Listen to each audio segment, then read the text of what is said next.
Howdy folks, it's Amy from Amygdala Vids. So I'm taking just a small break from finals to put out a little something for you. Just a little thing, you know? Basically, I just want to talk about more casual philosophy-ish ideas over some gameplay footage. Right here I'm playing Lego Indiana Jones. The original, not that sequel trash. This is back in the day when the characters would grunt instead of talk. And yeah, I'm playing as a custom character. I mean, come on. I like imagining myself in the game. I like customizing my person, you know? That's why I spend like 7 hours on the character creation screens. Anyway, I know philosophy seems like a daunting thing to start reading. Like, it's so cryptic and just out there that sometimes you may not even want to try. And on the flip side are people who just jump right in and just start reading Hegel's Phenomenology of Spirit right off the bat, just because you heard about it on the internet. Kinda reminds me of Kierkegaard's idea of being lost in the infinite or the finite, just in terms of reading, if you think about it. So I want to try to offer a possible option, not a definite solution, but a possible option for those who are interested in reading philosophy but don't want to get hit by the intimidation of it, you know? So what I would suggest, and this is what I did by the way, I would suggest a basic comprehensive history of philosophy book going from Thales and all his water ideas all the way to today, maybe ending with someone like Zizek or Derrida, I don't know. Just some book that gives you a comprehensive history of the whole thing. Now, I read two texts. I read the philosophy book, Big Ideas Simply Explained. It's pretty alright. They go from thinker to thinker, explaining their ideas briefly, a timeline of where that thinker is placed, a biography for some, quotes, and even argument flowcharts.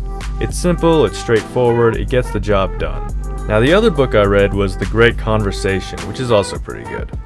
But books aren't the only way to get this grasp over the history of philosophy. I'd also recommend podcasts, lectures, videos, or just whatever helps. If you're looking for some hardcore academic YouTube videos, aka not my half-assed elementary trash, I'd check out Dr. Gregory Sadler's YouTube channel. And for podcasts, the Philosophize This podcast is excellent. It's an excellent balance of scholarly work, really going into these thinkers, and that laid-back casual accessibility that would be helpful. Now you may be asking, why do you care so much about the history of philosophy? I just love Nietzsche, so I just want to read Nietzsche. Well look, I love Nietzsche too. But think about it. Nietzsche is responding to people, and people later responded to him. He's a part of this giant conversation, along with many other thinkers who could have super interesting ideas too. That's kind of the hope of my channel. I hope to just load up this metaphorical t-shirt cannon full of random ideas from philosophy that I think will be practical to you guys, and then I just shoot it out at you. Some ideas you will not care about and won't find it applicable, and that's fine. But there's no way to really tell unless you expose yourself to new ideas.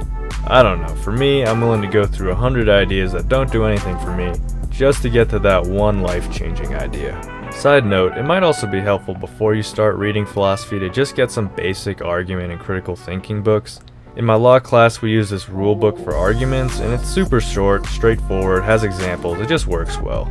If you want something more philosophical, I would recommend the Philosopher's Toolkit, as it references philosophers and philosophical ideas. When I read it, I did notice a bit of the biases of the authors really coming out, but if you could look past that, then it'll work out.